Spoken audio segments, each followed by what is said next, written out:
maintenant je vois. Et maintenant je vois.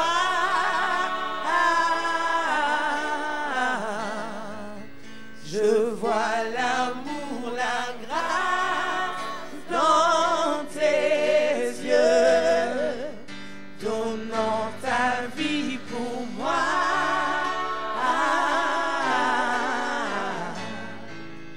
Me ramenant de la mort à la vie. Bonjour frères et sœurs, bonjour bien-aimés, bonjour bien-aimés.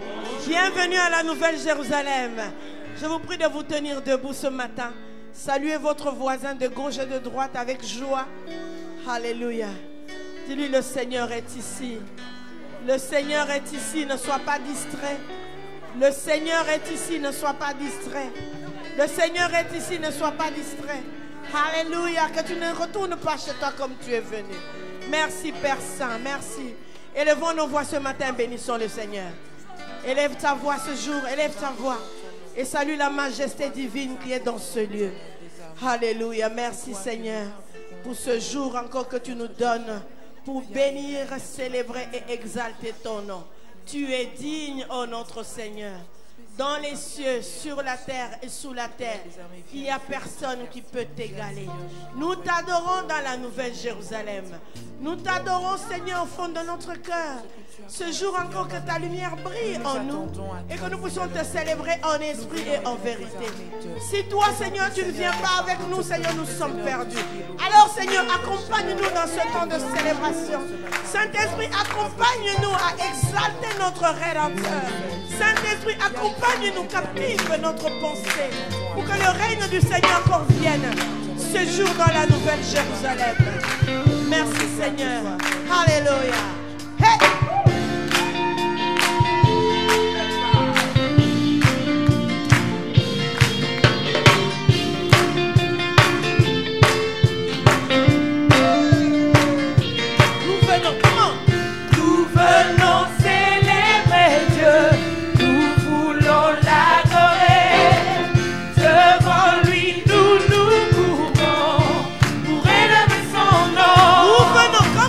Nous venons célébrer.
ensemble pour libérer les captifs. Hey. Nous voulons voir Jésus élevé comme un étendard sur ce pays, pour montrer à tous la vérité et le chemin vers le ciel. Nous voulons voir Jésus élevé comme un étendard sur ce pays, pour montrer à tous la vérité et le chemin vers le ciel. Nous voulons voir Jésus élevé.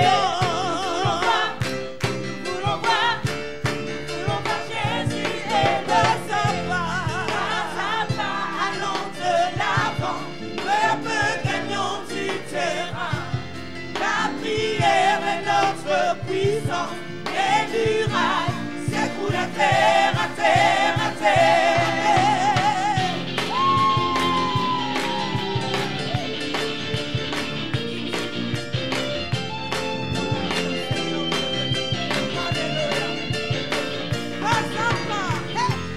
Pas à pas, allons de l'avant, peu à peu gagnons du terrain. La prière est notre puissance. Les murailles s'écroulent à terre, à terre, à terre. Au nom de Jésus, les murailles s'écroulent à terre. Les forteresses sont renversées. Au milieu de nous, comment? Hey. Oh, nous voulons voir Jésus élevé. Nous voulons voir Jésus élevé.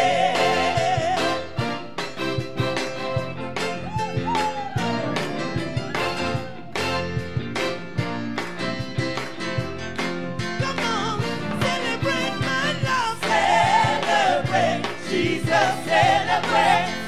Celebrate Jesus. Celebrate Jesus, celebrate.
Femme de valeur, libre.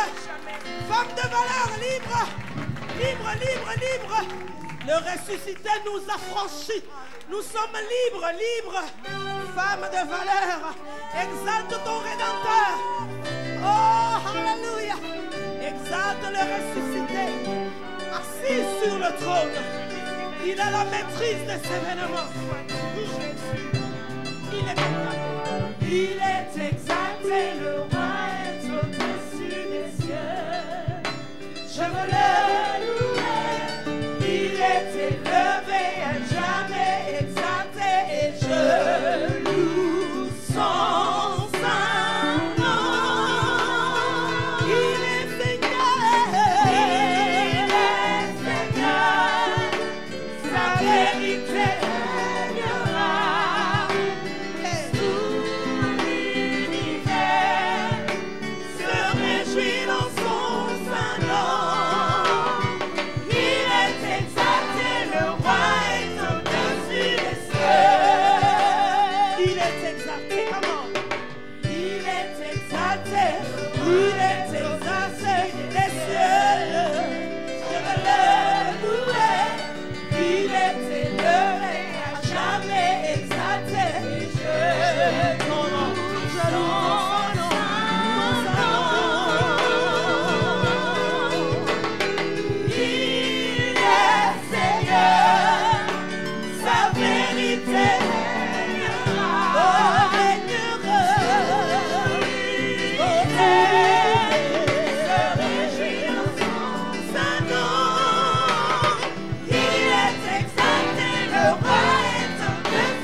Seigneur, tu es exalté sur ce territoire.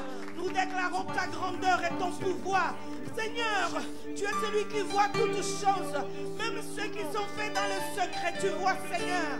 Tu ne laisses pas les coupables, Seigneur Jésus-Christ, pour innocents. Parce que tu vois toutes choses. Alléluia. Nous t'adorons, oh grand roi. Nous t'adorons, toi le Seigneur qui nous connaît. Toi le Seigneur qui nous sonde. Toi le Seigneur qui dirige nos pas. Oh, tu es exalté. Tu es exalté à la nouvelle Jérusalem. Seigneur, c'est toi qui nous fais du bien. Tu nous fais du bien, Seigneur. Oh, Adonai, nous t'adorons ce jour. Règne en ce lieu. Hallelujah. The splendor of the King. Glory, majesty.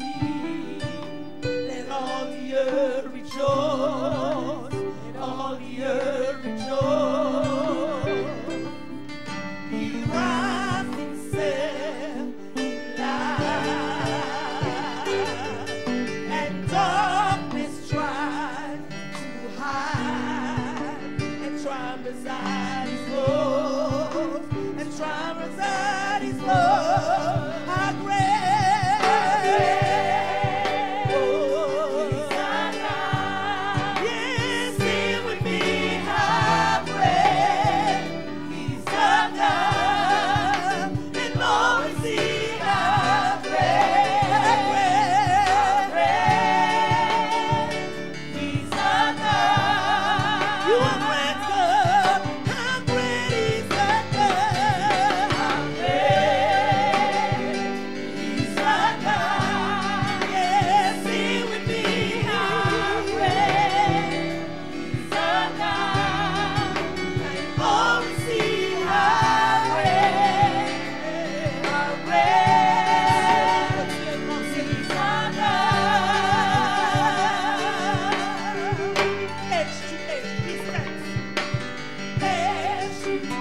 qui est venu nous délivrer.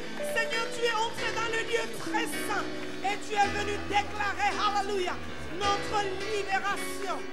Notre libération. Merci Seigneur. Merci, oh Adonai. Tu es grand, tu es grand. Je t'aime de tout mon cœur. Je t'aime, Seigneur. À la Nouvelle Jérusalem, nous t'aimons et nous dépendons de toi, Seigneur. Nos vies sont entre tes mains. À qui d'autre pouvons-nous aller d'autre? Parce que c'est toi le bon berger qui nous conduit toujours dans les verts pâturages. Merci, cher Saint-Esprit. Alléluia. Je veux danser, le louer. Peu importe ce qui est sur mon chemin, le Dieu très grand vit au fond de moi. Son nom est Jésus. Je suis né vainqueur, plus que victorieux, héritier de son royaume, rempli de... Je veux danser, hey. Je veux danser, le louer. Peu importe ce qui est sur mon chemin, le Dieu très grand vit au fond de moi. Son nom est Jésus. Je suis né vainqueur, plus que victorieux, héritier de son royaume, rempli. Je me réjouis, comment? Je me réjouis, je me réjouis, je me réjouis, car il est plus que vainqueur. Je me réjouis, je me réjouis, je me réjouis, Manuda, Manuda, je me réjouis, il est plus que vainqueur. Tout arme forgée contre moi sera sans effet. Le Dieu très grand vit au fond de moi. Hey! Son nom est Jésus. Je suis né vainqueur, plus que victorieux, héritier de son royaume, rempli. Tout ça, comment? Hey! Tout arme forgée contre moi sera sans effet. Le Dieu très grand vit au fond de moi. Son nom est Jésus. Je suis né vainqueur. Est-ce que c'est vrai? Plus que victorieux, héritier de son royaume, rempli de sa... Oh, je me réjouis. Réjouis-toi ce matin. Yeah, yeah, yeah. Car il est plus que vainqueur. Oh, je me réjouis. Je me réjouis dans toi, Seigneur. Alléluia. Car il est plus que vainqueur. Il est plus que vainqueur. Je suis plus que vainqueur. Je suis plus que vainqueur. Oh, je suis victorieux. Je suis victorieux. Libre. Je suis victorieux. Je suis victorieux. Je me réjouis, Seigneur. Hey! Je me réjouis. Il est plus que je me réjouis. Je me réjouis. Je me réjouis. Hey! Car il est plus que je suis plus que vainqueur. Par le nom de Jésus. Alléluia. Alléluia. Alors que tu t'assois, dis à ton voisin, réjouis-toi dans la présence du Seigneur. Réjouis-toi. Réjouis-toi. Vie nouvelle, vie nouvelle.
Seigneur Jésus a dit, voici, je suis avec vous tous les jours jusqu'à la fin des temps. Amen. Il ne nous abandonnera jamais. Il a dit, prenez courage, j'ai vaincu le monde. Alléluia. Amen. Nous nous tenons debout pour préparer nos cœurs à l'écoute de la parole de Dieu ce matin. Prenons courage, parce qu'il a vaincu. Alléluia. Commence déjà à élever ta voix ce matin. Demande au Saint-Esprit que ton cœur puisse s'ouvrir à la parole du Seigneur, parce que c'est la parole qui crée. La Bible déclare, il envoya sa parole et la parole est guérie. Je ne sais pas qu'est-ce qu'il y a dans ta vie ou par quoi tu passes, mais la parole de Dieu est capable de te sortir de l'obscurité. La parole de Dieu est capable d'effacer toute l'amertume dans le fait et de te libérer ce matin. Alors ouvre simplement ton cœur et élève ta voix, parle à ton Rédempteur, parle à ton Libérateur.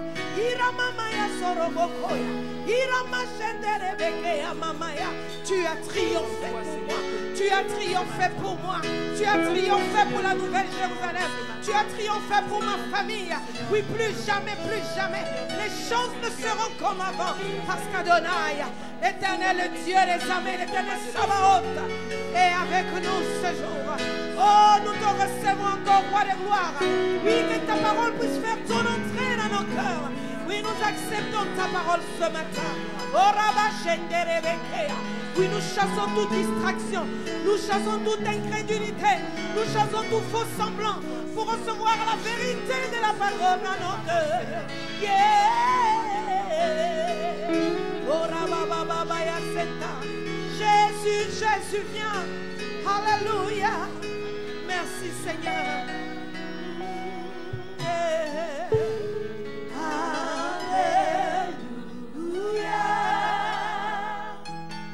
Tu as gagné le combat. C'est vrai, Seigneur. Alléluia. Tu as triomphé pour moi. Tu as vaincu la mort.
Oui,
te glorifions parce que tu es le Dieu victorieux. Tu as remporté cette victoire, non seulement pour toi, mais pour chacun de ceux qui décident de suivre ton Fils bien-aimé Jésus-Christ. Merci parce que cette victoire, tu la partages avec nous. Et c'est pour cette raison, nous voulons rester accrochés à toi et te suivre, te préférer malgré tout. Et par rapport à toute autre chose, à tout événement, préférez toi le Seigneur, Jésus. Nous brisons toute action du diable sur les hommes et les femmes dans la Nouvelle Jérusalem. Au nom de Jésus, nous annulons toute décision prise dans les sociétés secrètes pouvant faire du tort à ton peuple de la Nouvelle Jérusalem. Au nom de Jésus. Et nous annulons toute parole dite contre les serviteurs, les servants de Dieu dans la Nouvelle Jérusalem. Au nom de Jésus. Et nous voulons déclarer la victoire de ton peuple sur les dominations, sur les autorités, sur les princes de ce monde de ténèbres et sur les esprits méchants dans les lieux célestes. Et nous déclarons que Jésus est Seigneur. Jésus est Seigneur. Jésus est Seigneur. C'est à lui que revient toute la gloire, dont l'Église est pour les siècles des siècles. Amen. Si vous êtes assis, je vous prie de bien vouloir vous lever. Nous allons proclamer les paroles de notre confession de foi. Nous déclarons ensemble: je crois en Dieu, le Père Tout-Puissant, Créateur du ciel et de la terre. Je crois en Jésus-Christ, son Fils unique, notre Seigneur, qui a été conçu du Saint-Esprit et qui est né de la Vierge Marie. Il a souffert sous Ponce Pilate. Il a été crucifié. Il est mort. Il a été enseveli. Il est descendu au séjour des morts. Le troisième jour, il est ressuscité des morts. Il est monté au ciel. Il s'est assis à la droite de Dieu, le Père Tout-Puissant, et il viendra de là pour juger les vivants et les morts. Je crois au Saint-Esprit. Je crois à la Sainte Église universelle, la communion des saints, la rémission des péchés, à la résurrection du corps et la vie éternelle. Amen. Nous proclamons ensemble la loi de Dieu selon Exode chapitre 20, versets 1 à 17, et nous déclarons ensemble: alors Dieu prononça toutes ces paroles en disant: je suis l'Éternel ton Dieu, qui t'ai fait sortir du pays d'Égypte, de la maison de servitude. Tu n'auras point d'autre Dieu devant ma face. Tu ne te feras point d'image taillée, ni de représentation quelconque des choses qui sont en haut dans les cieux, qui sont en bas sur la terre, et qui sont dans les eaux plus bas que la terre. Tu ne te prosterneras point devant elles, et tu ne les serviras point, car moi, l'Éternel, ton Dieu, je suis un Dieu jaloux, qui punit l'iniquité des pères sur les enfants, jusqu'à la 3e et à la 4e génération de ceux qui me haïssent, et qui fait miséricorde jusqu'à 1000 générations. À ceux qui m'aiment et qui gardent mes commandements, tu ne prendras point le nom de l'Éternel ton Dieu en vain, car l'Éternel ne laissera point impuni celui qui prendra son nom en vain. Souviens-toi du jour du repos pour le sanctifier. Tu travailleras 6 jours et tu feras tout ton ouvrage, mais le 7e jour est le jour du repos de l'Éternel ton Dieu. Tu ne feras aucun ouvrage, ni toi, ni ton fils, ni ta fille, ni ton serviteur, ni ta servante, ni ton bétail, ni l'étranger qui est dans tes portes, car en 6 jours, l'Éternel a fait les cieux, la terre et la mer, et tout ce qui est contenu, et il s'est reposé le 7e jour. C'est pourquoi l'Éternel a béni le jour du repos et l'a sanctifié. Honore ton père et ta mère, afin que tes jours se prolongent dans le pays que l'Éternel ton Dieu te donne. Tu ne tueras point, tu ne commettras point d'adultère, tu ne déroberas point, tu ne porteras point de faux témoignages contre ton prochain, tu ne convoiteras point la maison de ton prochain, tu ne convoiteras point la femme de ton prochain, ni son serviteur, ni sa servante, ni son bœuf, ni son âne, ni aucune chose qui appartienne à ton prochain. Amen. Veuillez saluer votre voisin, celui qui est à votre gauche, à votre droite, devant vous et derrière vous. Et vous pouvez ensuite vous asseoir.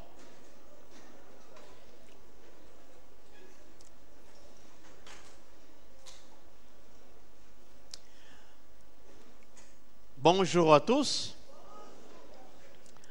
Vous allez bien?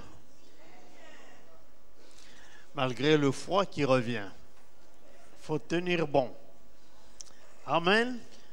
Nous apprécions votre présence dans cette rencontre et nous bénissons Dieu parce que vous êtes en bonne santé pour être là. Et si vous êtes malade, Dieu lui-même agira pour votre guérison.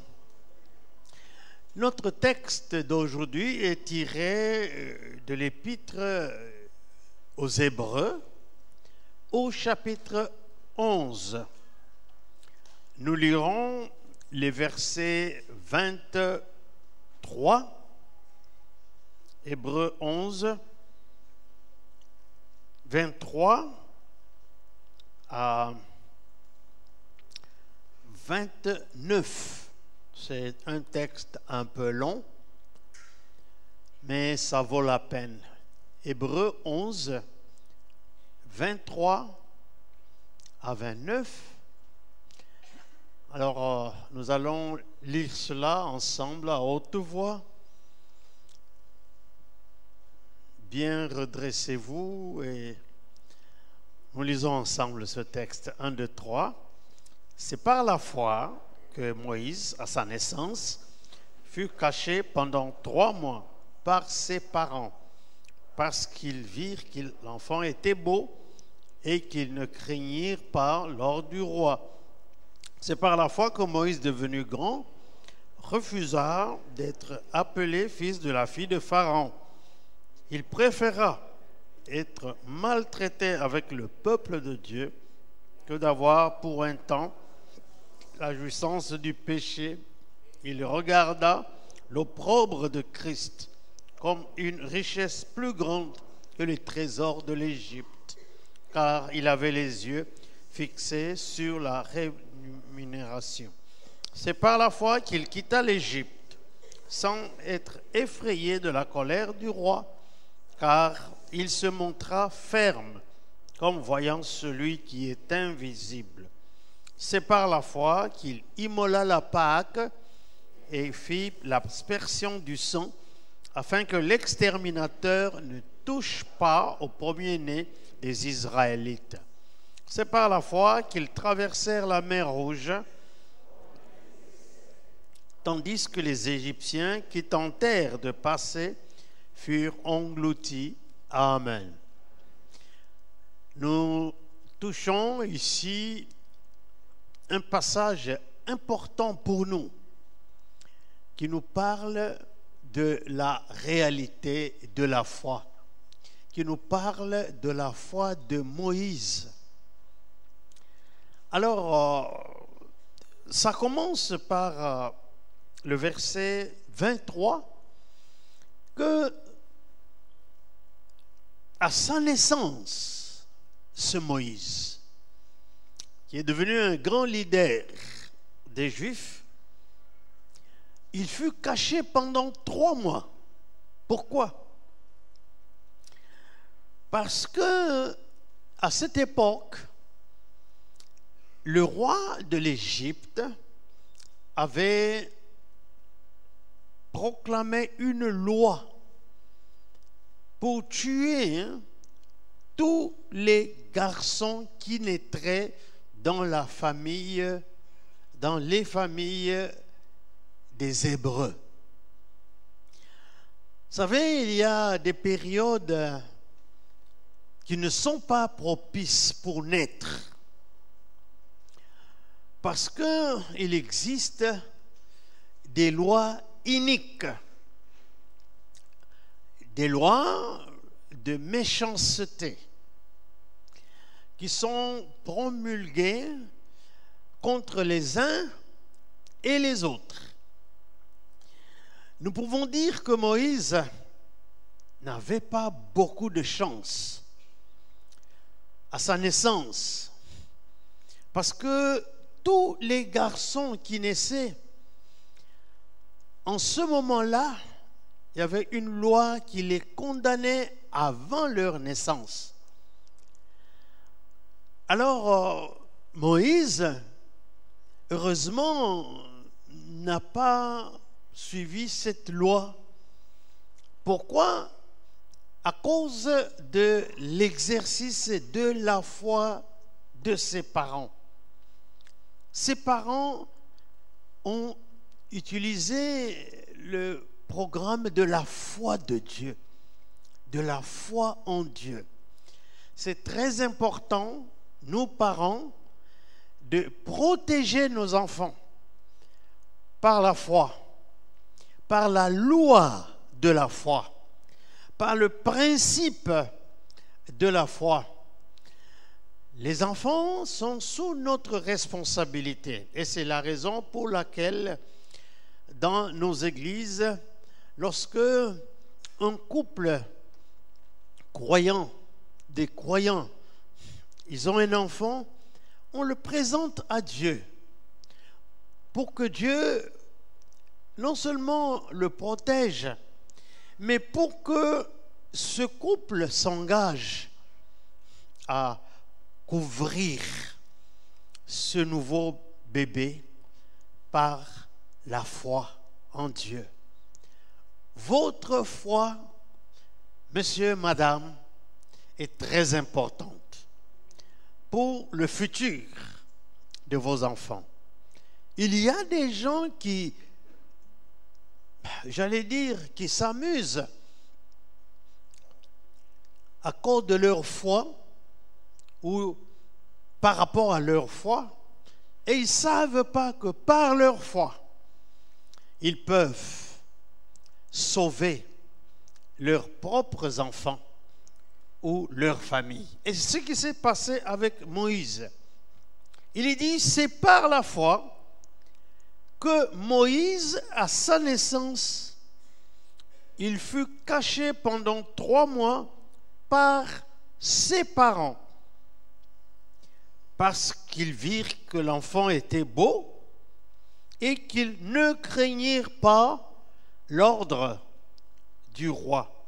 Quand nous allons dans le livre d'Exode, au chapitre 1, au chapitre 2, nous lisons la proclamation de cette loi par Pharaon, la destruction, l'annihilation de tous les garçons. En fait, il a voulu faire atteinte à la race des Juifs à partir de la maternité, parce que les Juifs se mariaient entre eux s'il n'y a que des femmes et pas de garçons pour les épouser, la race va s'éteindre. Je ne sais pas ce qui a été programmé et proclamé dans votre famille, dans votre clan, dans votre tribu. Mais je voudrais te dire que par ta foi, tu peux être au-dessus de cela. La foi nous donne des ailes de vivre au-dessus de ce qui a été programmé et proclamé. Quand nous terminions nos études dans notre pays, il y avait une loi inique, invisible, qui condamnait les gens de nos deux régions, le Katanga et le Kasaï, à trouver du travail dans les entreprises de notre pays, particulièrement les entreprises qui étaient basées au Katanga. Et j'étais dans cette loi-là, c'est-à-dire condamné au chômage, condamné à errer. Mais mes parents n'avaient pas la foi que j'avais. Alors, par la prière, nous avons surmonté cette loi. Et Dieu nous a ouvert les autres portes, les portes de bénédiction. Je ne sais pas quelle loi est en train de bloquer ta vie. Je ne sais pas quelle loi est en train de diriger ta vie à la destruction. Mais j'aimerais te dire que le fait que tu as la foi en Jésus-Christ, tu peux dépasser cette loi. Et il dit, ils ne craignirent pas l'ordre du roi. La foi nous enlève la peur pour notre avenir. La foi, je répète encore, va t'enlever la peur d'échouer, la peur pour ton avenir. Tu as bien fait de saisir Jésus-Christ. Lui, il va te faire franchir toutes les difficultés. Tu n'as pas à avoir peur de qui que ce soit. La peur des sorciers, la peur des féticheurs, la peur de ceux qui te maudissent, la peur de ceux qui en veulent à ta vie ou à la vie de la famille. La foi va te donner d'être au-dessus de tout cela. Alors, j'aime beaucoup ce texte parce que Moïse nous a donné un exemple important à suivre. Moïse nous a montré qu'il n'est pas facile de suivre Christ. Parce que quand Moïse a reçu son appel, c'était le contraire de ce que plusieurs personnes peuvent penser. Parce que son appel, qui impliquait la vie et la paix, impliquait aussi un certain renoncement dans la vie. Alors nous disons que Moïse est l'exemple, un premier exemple d'un homme qui a renoncé à tout ce que le monde avait à lui offrir pour suivre Dieu et ses promesses. Premièrement, notons que la foi de Moïse, c'était une foi de sacrifice. Dites foi de sacrifice. Parce que cette foi devait choisir Dieu ainsi que le peuple de Dieu par rapport à ce que ce monde lui offrait. Rappelons-nous, quand Moïse est né, le roi d'Égypte avait fait une loi ordonnant de tuer tous les enfants mâles qui naîtraient parmi les enfants d'Israël. J'ai dit, c'est dans Exode, chapitre 1 et chapitre 2.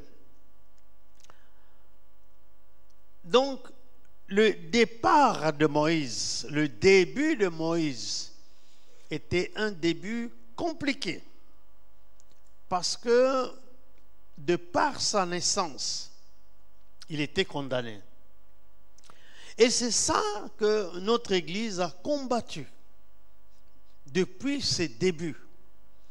Que nous sommes condamnés dans notre séjour ici à cause de notre origine. Nous sommes venus la plupart d'Afrique. Cette origine crée beaucoup de barrières. On ne sait pas franchir jusqu'à un certain niveau dans cette société. Nous sommes condamnés à cause de notre race. C'est une race persécutée dans le monde entier, depuis les temps anciens. Et partout où vous vous dirigerez, on ne vous laissera pas tranquille. On va vous persécuter à cause de la race. Il y a aussi des situations économiques que nous avons héritées de par nos origines. Je me rappelle un de nos pasteurs. Il est pasteur maintenant, mais à l'époque, il ne l'était pas. Il allait dans le métro et puis il prêche l'évangile à quelqu'un qui voyageait dans le métro avec lui. Le monsieur le regarde depuis la tête jusqu'aux pieds et puis il dit: ce que tu prêches là, applique-le à toi-même. Ce Jésus-là ne peut pas vous acheter des beaux habits. Alors il était bloqué parce que notre situation économique n'était pas formidable. Certains sont venus ici pour vivre simplement du minimex. C'est le minimum pour la vie. Ils n'ont pas de salaire mirobolant. Je dois expliquer souvent à nos frères en Afrique que les Noirs riches sont en Afrique, ne sont pas en Europe. Ici, la plupart de Noirs, nous vivons de nos petits maigres salaires. On n'a pas des millions à la banque. On n'a pas des ressources énormes. Eh bien, c'est ça notre destinée. Nous sommes condamnés plus ou moins à cela. Et pendant plusieurs premières années de notre existence comme la Nouvelle Jérusalem, nous avons prié pour briser cela.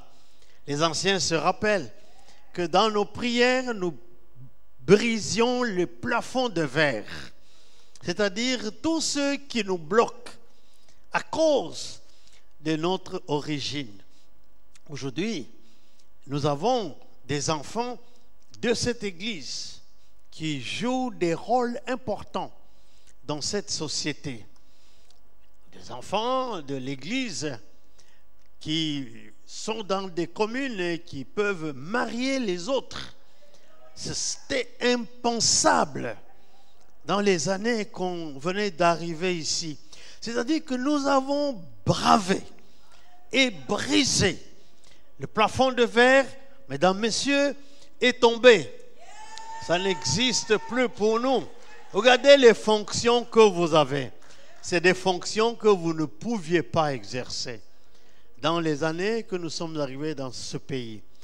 Même si les Africains ne sont pas reconnaissants, la nouvelle Jérusalem, nous nous sommes battus dans la prière pour le changement de notre statut et de notre mentalité. Les gens sont en train de jouir du résultat de nos jeûnes et de nos prières. Alors, mais nous bénissons Dieu. Ce n'est pas les hommes qui doivent nous donner quoi que ce soit, mais Dieu se rappellera de notre combat. Et Alléluia. Et c'était le cas de Moïse, condamné à mourir.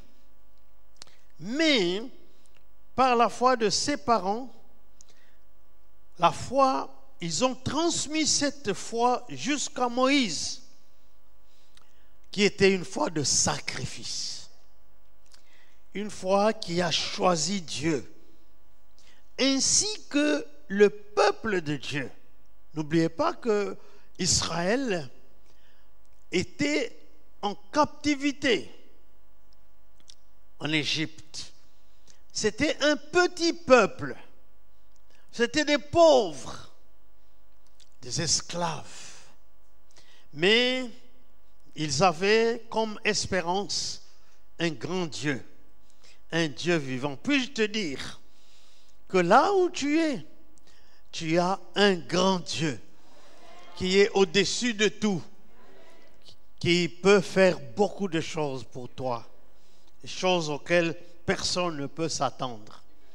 Alors, Moïse a préféré choisir Dieu, ce Dieu-là, le Dieu de ses parents, ainsi que son peuple, qui n'était rien. Quand nous sommes des parents, notre prière devait être de léguer notre foi à nos enfants, parce que eux, ils iront plus loin que nous. Ce que Moïse a fait, ni son père, ni sa mère ne pouvaient pas le faire. Mais lui, à cause de la foi de ses parents, il a reçu aussi la foi.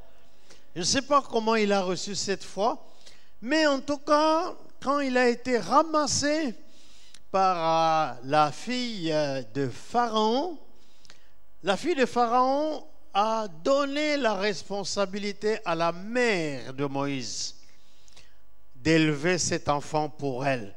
Et je suis sûr que pendant ce temps où Moïse devait être élevé dans sa famille par sa mère et son père, ils ont inculqué les éléments de la foi à ce petit garçon.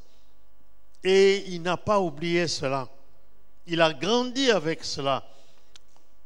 Il y a un verset dans la Bible qui dit « Enseigne à l'enfant la voie qu'il doit suivre. Et quand il sera grand, il ne s'en détournera jamais. » Notre tâche, c'est d'enseigner à nos enfants notre foi. Nous devons transmettre à nos enfants notre foi. Et eux, ils transmettront aussi à leurs enfants notre foi. Alors, c'est ça que Moïse a fait.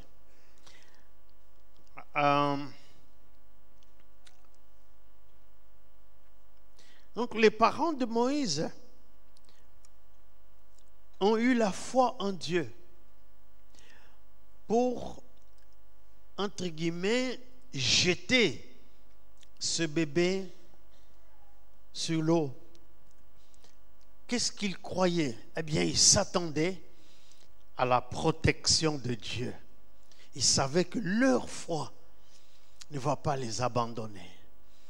Que la fille de Pharaon allait se baigner là-bas, qu'elle ramasserait ce bébé et le protégerait.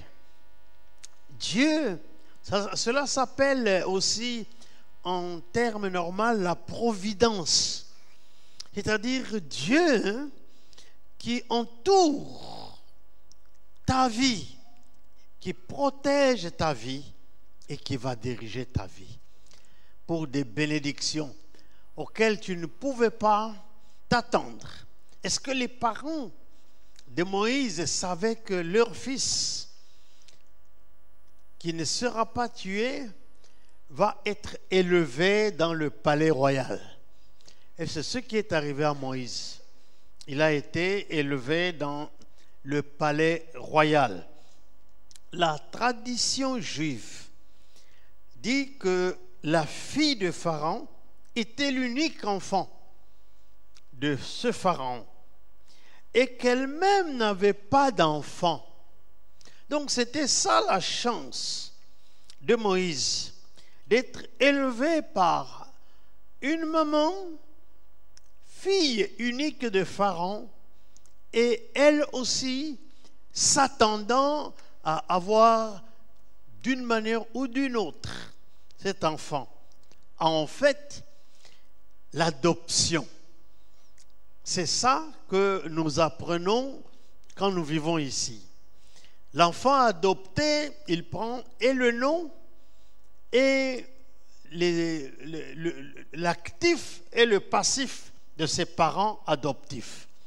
Si les parents meurent, ils lui lèguent toute la richesse. Alors Moïse a eu cette chance, mais ce n'est pas une chance. C'est parce que derrière lui, il y avait le feu de la foi de ses parents. Le feu de ta foi, mon frère, ma sœur. Tu ne sais pas ce que ça va faire pour ta progéniture. Tu ne sais pas ce que ça va produire pour tes enfants et pour tes petits-enfants. Et Dieu reste Dieu. Alors nous devons aimer Dieu. Dernièrement, nous sommes réjouis parce qu'une de mes petites filles qui étudie dans une école quelque part, qui n'est pas à Bruxelles, en province, dans le Brabant, a été choisie pour être représentant parlementaire des enfants. Et il y avait des conseillers communaux, les enfants, et elle a été choisie parlementaire. Alors je dis, ça commence à venir. Je ne sais pas si elle a 9 ans ou 10 ans, mais il y a là quelque chose qui suit nos enfants et nos petits-enfants. C'est quelque chose qui ne se faisait jamais auparavant. Alors, bénis le Seigneur. N'oublie pas que ta foi, même si toi-même tu ne vois pas encore grand-chose, mais léguer à tes enfants et aux enfants de tes enfants, te servira de quelque chose. Voilà. Moïse donc était supposé être l'héritier du trône de l'Égypte. En d'autres termes, Moïse était un prince, le fils de la fille de Pharaon, un prince. C'est-à-dire qu'il possédait tout ce qu'une personne peut avoir sur la terre. L'éducation et la connaissance. Il possédait la renommée et la richesse reçue de sa qualité de prince. Il possédait les avoirs et les propriétés. Pharaon était le maître de l'Égypte et à cette époque-là, l'Égypte gouvernait le monde entier. Eh bien, ça appartenait à Moïse. Il avait le pouvoir et l'autorité.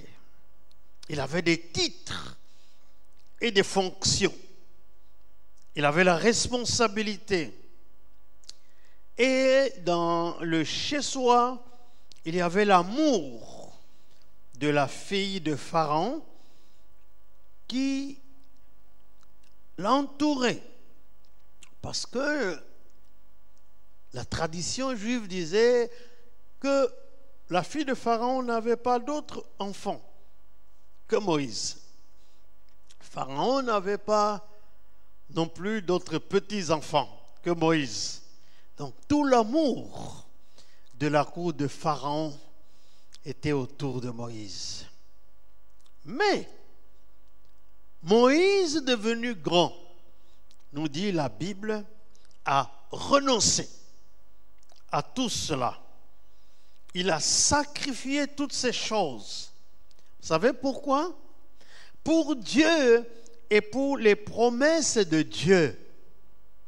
C'est incroyable qu'il y a eu des gens comme Moïse qui a cru aux promesses de Dieu et qui a renoncé à tout ce que le monde de l'Égypte et le monde en général pouvaient l'offrir comme facilité et comme aisance. Pourquoi? Eh bien, pour Dieu, il n'a pas renoncé à cela pour devenir un bandit. Il a renoncé à cela pour être un homme de Dieu, un serviteur de Dieu. Maintenant, vous comprenez pourquoi Dieu l'a choisi. Pour qu'il soit son représentant et aller libérer Israël. Parce qu'au départ, ce Moïse avait renoncé à tout pour Dieu. Et deuxièmement, il a renoncé à tout pour les promesses de Dieu. Je pose à chacun de nous la question, sur quelle promesse de Dieu tu bases ta vie? Sur quelle promesse de Dieu tu bâtis ton avenir? Le problème que nous avons aujourd'hui, c'est que beaucoup de gens évoluent dans la vie sans discerner quelle est la promesse de Dieu pour toi. Quelle est la promesse de Dieu pour ta famille? Quelle est la promesse de Dieu pour ton futur? Et dès que tu auras discerné la promesse de Dieu, est-ce que tu es prêt? À cause et grâce à cette promesse de t'accrocher à Dieu. Voyez, nous voulons nous accrocher pour des choses visibles, pour des choses palpables. La promesse de Dieu, personne ne peut la toucher. La promesse de Dieu, personne ne peut la voir. La promesse de Dieu, personne ne peut la sentir sauf toi-même. Quand tu pries et que tu proclames la promesse de Dieu, qu'est-ce que tu ressens? L'enthousiasme? Qu'est-ce que tu ressens? Le bonheur futur et la joie? Tout à l'heure, la chorale a chanté « Il ne te délaissera jamais. Il t'abandonnera jamais. » Ça, c'est la promesse de Dieu. Le Seigneur dit « Je serai avec vous, je suis avec vous tous les jours jusqu'à la fin du monde. » Ça, c'est la promesse de Dieu. Quelle promesse bases-tu ta vie? Vous savez, certains d'entre nous, on ne vit pas au hasard. Nous sommes des gens qui suivons la promesse de Dieu. Nous qui sommes venus de l'Afrique pour l'Europe et avec un travail, avec un bon salaire, avec un bon logement, avec des belles voitures.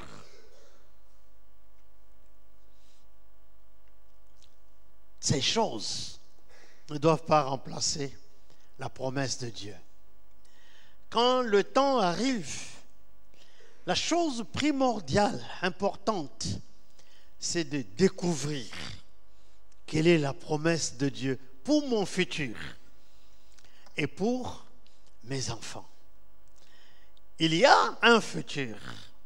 Et je me rappelle quand je devais quitter mon travail, j'ai réuni tous mes enfants, ils étaient encore tout petits, pour leur expliquer que la décision que j'ai prise est une décision très grave, très dangereuse, et pour moi et pour vous tous, parce que c'est par la société que mon séjour a été renouvelé en Belgique. C'est la société qui m'a amené ici. Et nous vivions par le salaire de la société. Maintenant, je vais renoncer à ce travail pour vivre de quoi? Eh bien, pour vivre de la promesse de Dieu. Oh, pendant un temps, les gens ont cru que j'étais devenu fou, que ça n'allait pas. Ils ont contacté les gens de ma famille qui n'étaient pas très heureux de ma décision. Parce que, bon, disait-il, tu n'as pas le droit de décider comme ça toi-même. Parce que nous tous, nous regardons ton travail et nous nous attendons à ton travail. J'ai dit, bon, écoutez, là, c'est un peu tard. J'ai déjà pris la décision de suivre Dieu et la promesse de Dieu. Amen. Est-ce que tu as une promesse? Je savais que Dieu sera là. Je savais que Dieu ne va pas m'abandonner. Je savais que Dieu ne va pas me délaisser. Ça fait déjà plusieurs années. Et Dieu a prouvé, n'est-ce pas, qu'il ne m'abandonne pas. Et que sa promesse est vraie. Alors, n'aie pas peur de prendre la décision. Je ne dis pas qu'il faut suivre exactement ce que j'ai fait. Non, chacun de nous a son appel. Chacun de nous a ses promesses. Suis plutôt les promesses de Dieu pour ta vie. Et prends la décision en fonction de ce que Dieu te dit. Et Dieu ne va jamais te lâcher ni t'abandonner. Alléluia. Alors c'était à cette époque-là pour Moïse une grande crise de quitter le palais de Pharaon pour un peuple qui n'avait rien. Et vous savez, aujourd'hui, beaucoup de gens sont devenus des pasteurs dans ce pays. Mais à l'époque, les gens en faveur desquels je prenais la décision de quitter et de suivre, beaucoup étaient des chômeurs. Beaucoup étaient des étudiants. Les recettes de l'Église n'étaient pas des recettes pour me soutenir. Mais, qu'est-ce que vous voulez?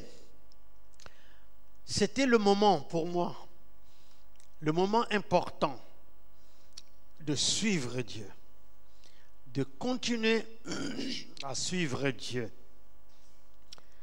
Et, comme je l'ai dit, Dieu ne nous déçoit jamais. Nous n'allons pas, il ne va pas nous abandonner au milieu de la route. Il sera toujours avec nous. Aujourd'hui, les gens peuvent nous envier, nous critiquer, etc. Ils critiquent pour une voiture, ils critiquent pour un costume, ils critiquent pour je ne sais quoi, pour un voyage en business class. Mais ils ne savent pas ce que cela a coûté et comment Dieu est fidèle dans ces choses-là. Moïse a pris cette décision.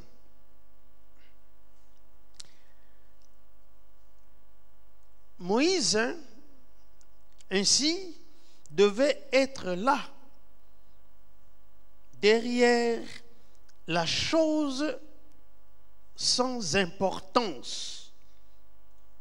Pourquoi?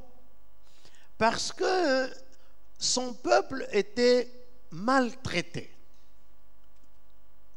Vous vous rappelez qu'à ce moment-là, son peuple avait comme travail construire, faire des briques et construire les pyramides.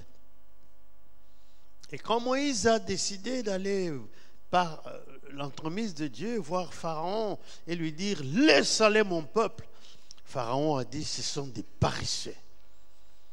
Et le peuple a commencé à souffrir. C'était un peuple qui n'avait pas matériellement et apparemment des bénédictions. Moïse a pris la décision qui montrait qu'il rejetait les Égyptiens, aussi bien que le monde. Pourquoi? Pour s'identifier au peuple de Dieu. Le problème de l'identification est très important pour notre foi. À qui tu t'identifies? Nous devons apprendre à nous identifier au peuple de Dieu, même si c'est un peuple pour l'instant de moindre importance. Même si les promesses de Dieu, ça ne vaut rien dire aux gens de ce monde. Je me rappelle, quand je suis allé voir les autorités administratives de ce pays pour dire j'ai quitté mon travail et l'Office des étrangers, ils m'ont répondu, et tu vas faire quoi pour renouveler ton séjour? Qu'est-ce qui te mène à renoncer à ce travail? Pourtant, tu es bien payé. J'ai dit, je vais vous dire des choses qui sont peut-être insensées, mais qui signifient beaucoup pour moi. J'ai dit, c'est à cause de Dieu, à cause de la foi en Dieu, à cause du peuple de Dieu qui est dans ce pays. Ah, et comment tu vas vivre? Je dis, il y a les promesses de Dieu. Bon, tout ce que ces gens répondaient, ils éclataient de rire. Quand j'ai été voir le PDG de notre entreprise pour lui dire qu'il faut me libérer, je dois partir, il me dit, tu vas vivre comment? Et je lui dis, mais j'ai les promesses de Dieu. Il me dit, monsieur, vous avez 6 enfants et une femme. Dites-nous, par A plus B, les promesses de Dieu vont faire quoi? Je dis, je n'en sais rien. Les promesses de Dieu. Je dois vous apprendre que mes enfants n'ont jamais souffert ni de la faim, ni de la nudité. Et on n'a jamais chassé un seul de l'école parce qu'il lui manquait de payer quoi que ce soit ou d'honorer un voyage. Ils sont là, ils ont tous eu des diplômes universitaires. Et je bénis Dieu. Maintenant, notre combat, c'est sur autre chose, sur leur travail. Mais c'était des choses pour Moïse, pour le peuple, qui étaient sans signification. Quand tu vas renoncer pour Dieu, pour la jeunesse, eh bien, les gens vont trouver que non, tu es un metteur en scène, tu blagues trop mal. Eh bien, c'était pas une décision poussée par la jeunesse. Moïse avait 40 ans quand il a pris ses décisions. Mais il sentait que c'était le temps pour lui de partir pour la vie du peuple de Dieu.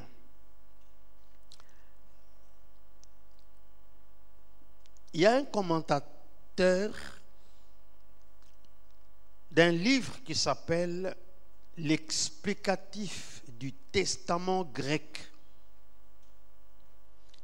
qui donne une affirmation que la signification et la source de ce refus de Moïse repose dans sa préférence de souffrir avec le peuple de Dieu plutôt que de jouir pour un petit temps avec le péché, et non pas uniquement parce qu'il était son sang.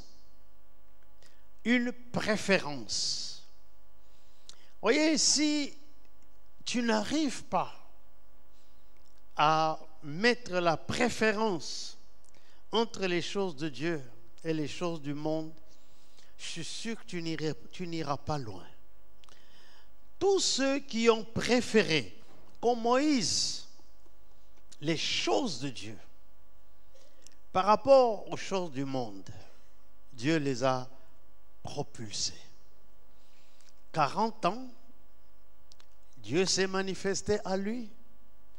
Il y a toujours quelques farfelus qui vont à la montagne pour demander que Dieu leur donne la direction. Mais c'est des gens, je m'excuse, affamés, chômeurs et sans travail. Et ils vont passer des temps à jeûner, à prier pour demander la direction de Dieu. Non, Moïse n'était pas un chômeur. Moïse n'était pas sans ressources. Tous les trésors de l'Égypte étaient à lui. Moïse avait un avenir. Mais sa préférence par rapport à cette évidence-là, c'était Dieu et les promesses de Dieu, pour suivre le peuple de Dieu. Et c'est ça qui illustre sa foi. Moïse croyait que Dieu accomplira sa promesse envers son peuple, bien que tout semblait au moment présent là qu'il n'y avait aucune perspective d'un brillant futur pour sa race. Aucune perspective. Mais Moïse avait la foi de croire que la promesse que Dieu a faite, de lui donner à Abraham, à Isaac et à Jacob, de leur donner une telle terre promise, que cette promesse allait bien s'accomplir. Il a cru. Et c'est pour cela qu'au chapitre 3 d'Exode, dans le buisson dit ardent, dans le désert, Dieu s'est manifesté. Et j'aime bien le contenu de ce texte. Dieu dit à Moïse, j'ai vu la souffrance de mon peuple qui est en Égypte. J'ai entendu les cris que lui font pousser les oppresseurs, car je connais sa douleur. Je suis descendu pour le faire monter de ce pays vers un beau et vaste pays, le pays où coule le lait et le miel, le pays qu'habitent les Cananéens, les Phérésiens, etc. Dieu a donné de telles paroles seulement à Moïse. Il y a des paroles que Dieu va te donner à toi, parce que tu as eu une préférence au peuple de Dieu. Et tu t'es accroché aux promesses de Dieu. Je t'en supplie, ne vis pas dans cette vie sans la promesse de Dieu. La promesse de Dieu est une évidence. Il y a la promesse de la vie éternelle en Jésus-Christ. Il y a la promesse de la résurrection du corps d'entre les morts. Il y a la promesse de la bénédiction. Et Jésus, les disciples ont dit au Seigneur, regarde Seigneur, nous avons tout quitté pour te suivre. Qu'est-ce que nous allons gagner? Le Seigneur a répondu sans douter, sans hésiter, il n'y a personne dans ce monde qui aura quitté ses frères, son père, sa mère, des terres et ses richesses pour moi, et qu'il ne peut pas avoir 100 fois dans le siècle présent les terres, les richesses des frères, des sœurs, etc. C'est ça les promesses. On ne s'engage pas comme ça. Parce qu'on sait que notre engagement, notre sacrifice pour Dieu, notre décision pour servir le Seigneur implique bien sûr un renoncement, mais que cela est suivi par cette grande promesse qu'il ne peut pas nous lâcher. Alors, quelques versets avant de terminer ici. Matthieu 16, versets 24 à 25. Matthieu 16, 24 à 25. Alors, Jésus dit à ses disciples, « Si quelqu'un veut venir après moi, qu'il renonce à lui-même, qu'il se charge de sa croix et qu'il me suive. Car celui qui voudra sauver sa vie la perdra, mais celui qui la perdra à cause de moi la trouvera. » Voyez, ça, ce n'est pas l'évangile des bénédictions. C'est l'évangile de la crucifixion, du renoncement. Il doit renoncer à sa vie. Il doit considérer que sa vie, c'est rien par rapport aux promesses que le Seigneur a données. Et il doit accepter de mourir à soi et suivre le Seigneur. Alors, le Seigneur dit, celui qui voudra sauver sa vie la perdra, mais celui qui la perdra à cause de moi la trouvera. Gloire au Seigneur. On ne perd pas notre vie pour rien. Nous perdons notre vie dans le Seigneur pour la retrouver plus tard.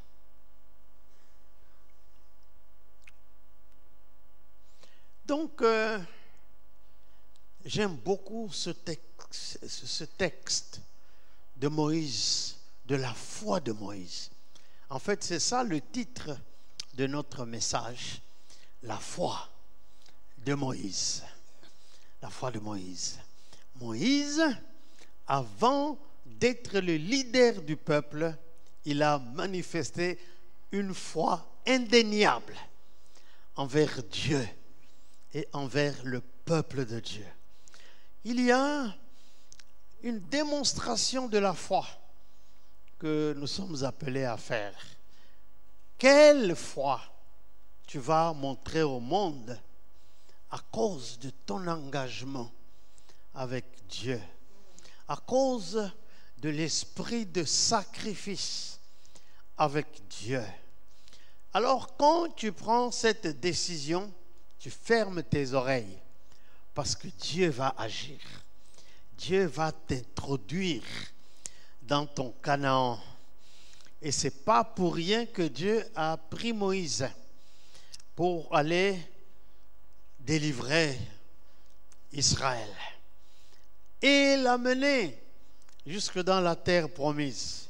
Et Moïse est resté ainsi le symbole de ces personnes qui ont eu la foi en Dieu et qui ont suivi Dieu jusqu'au bout. Je voudrais que tu puisses être aussi comme Moïse pour suivre Dieu, pour être jusqu'au bout. Nous ne voulons pas être simplement des prédicateurs des contes. Nous voulons être des personnes qui acceptons de manifester la foi. Alléluia. Est-ce que tu acceptes de manifester ta foi? Comme la foi de Moïse. La foi qui renonce. Alors, il y a 3 choses que je vais terminer avec ça. Pour la foi de Moïse, 4 choses. C'est une foi de sacrifice, premièrement. Et deuxièmement, c'est une foi qui s'attend à Dieu. Qui s'attend à Dieu.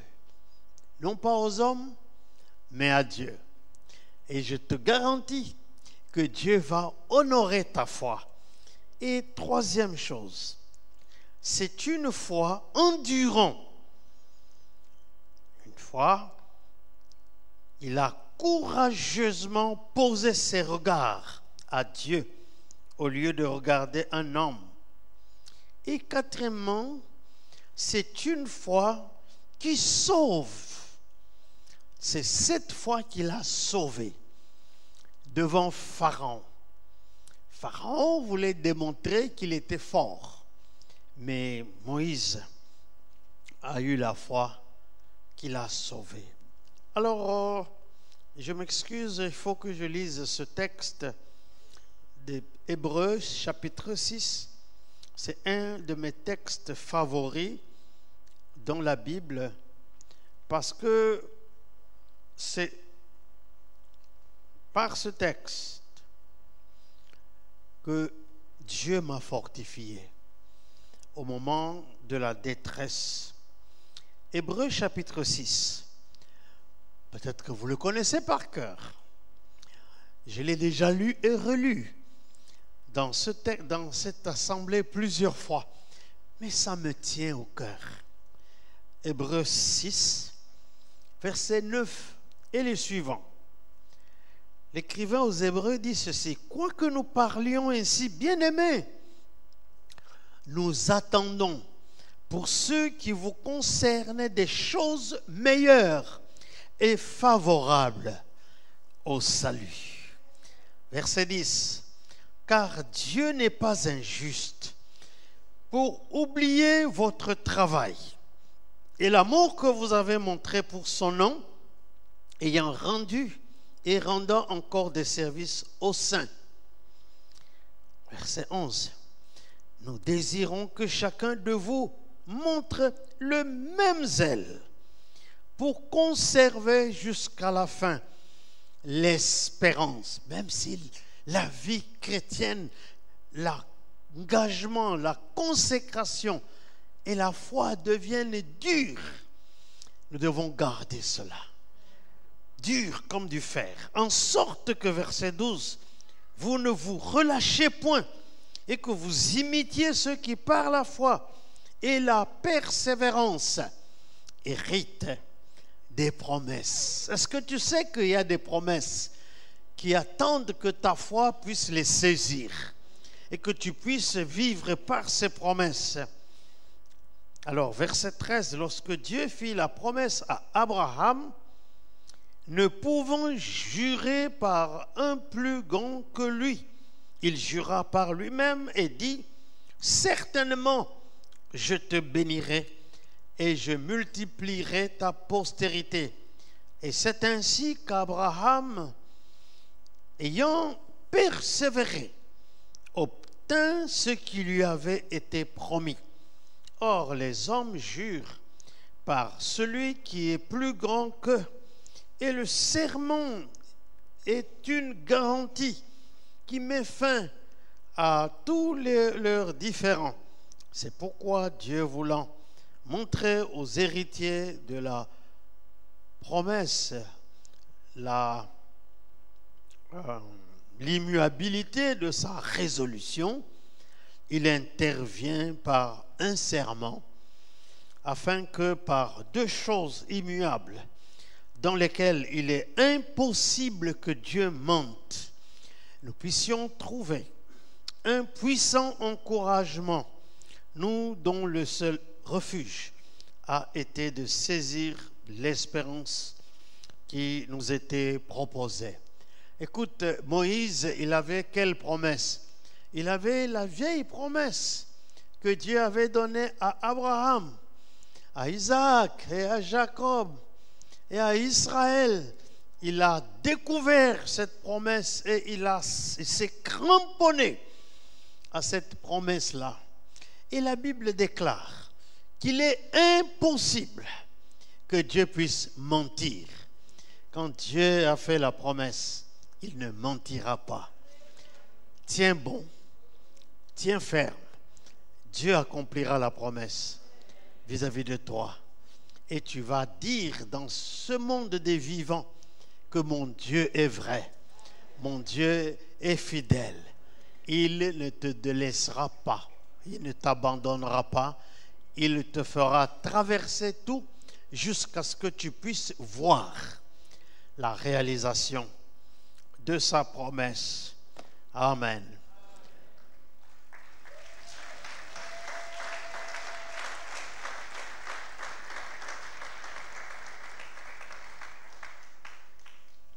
Nous allons prier. Nous allons prier en faveur de tous ceux qui, à cause des difficultés de la foi, sont tentés d'abandonner, de lâcher. Écoute, ce monde ne nous apportera rien de bon. C'est ta foi en Dieu qui va t'apporter un avenir glorieux. Même si pour l'instant tu ne le vois pas, mais Dieu va honorer ta foi. Comme il a fait avec les anciens, nous vivons un temps où Dieu est prêt à honorer la foi des uns et des autres. Alors si tu es prêt à lâcher à cause des problèmes, si tu as été attiré par des choses, Moïse pouvait bien dire j'ai un nom que j'ai hérité, j'ai la richesse que j'ai héritée, mais je ne lâche pas. Alors si tu es en train de vaciller, viens devant, nous allons prier pour toi rapidement. Notre Dieu est un Dieu qui ne t'abandonnera jamais. Veuillez vous avancer si vous sentez cela, si tel est ton combat. Je réponds, Sauveur fidèle, me voici, je viens à toi, jusqu'au bout, je veux te suivre. Dans les bons, les mauvais jours, à toi pour mourir et vivre, à toi Jésus pour toujours. Chemin digne du calvaire, est étroit et périlleux. C'est un chemin solitaire, difficile et ténébreux. Jusqu'au bout, je veux te suivre dans le vent et mauvais jours. À toi pour mourir et vivre, à toi Jésus pour toujours. Quitter se connaître, savoir être m'infliger, endurer l'injure même.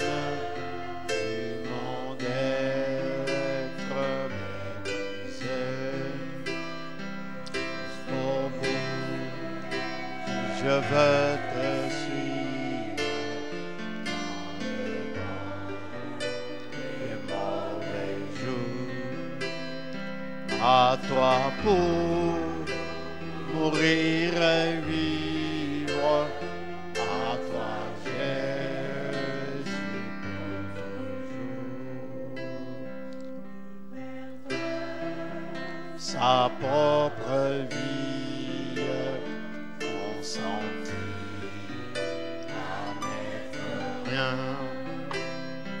n'avoir qu'une seule envie et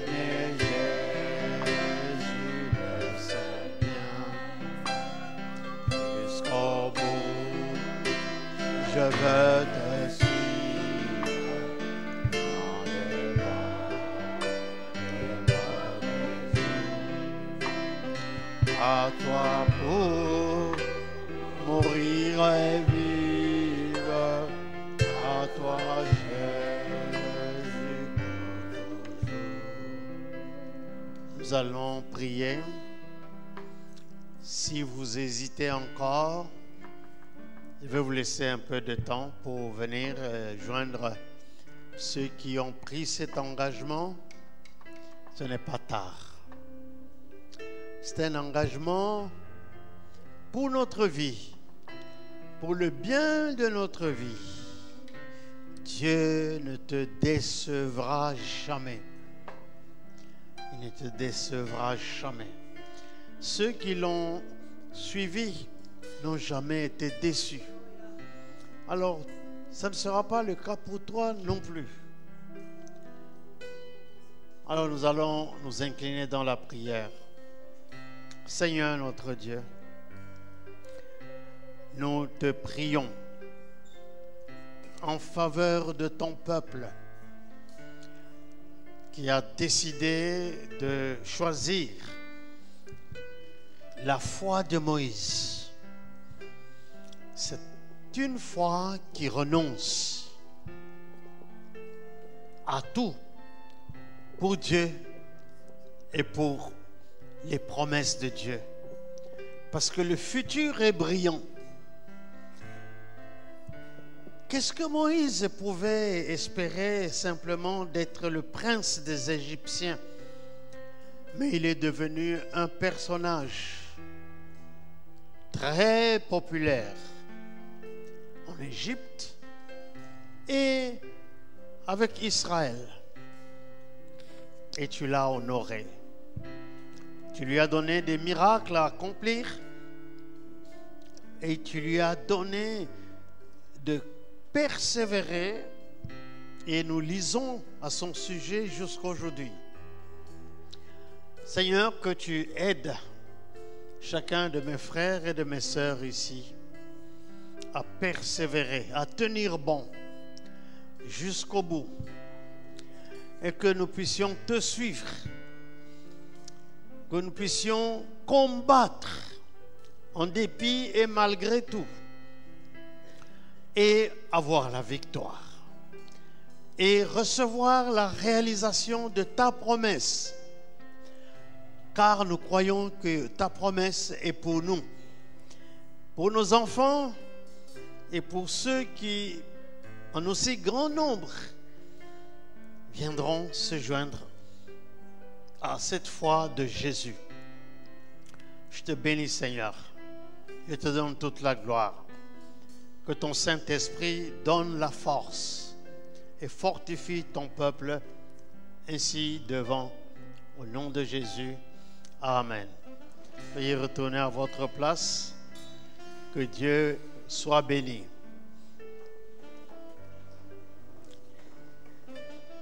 Pendant qu'il retourne, nous allons préparer nos dîmes et